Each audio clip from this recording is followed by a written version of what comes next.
Cozad is a competition in which students from U of I come together and they pitch their ideas. Today we have the demo showcase where we are pitching our ideas to these investors. The great thing about Cozad is it doesn't matter where you are, there will be people to help you and guide you through the entire process, as well as building a lot of great connections. Probably the biggest help that Cozad has been is just the mentorship appointments.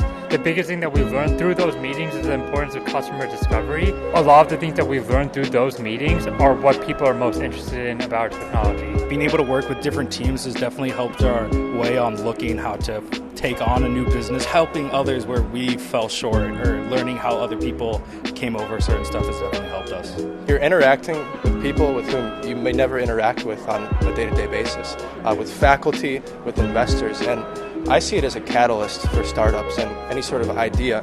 You can get out there, pitch your idea, get some motivation from there, and then keep taking those small steps moving forward, right?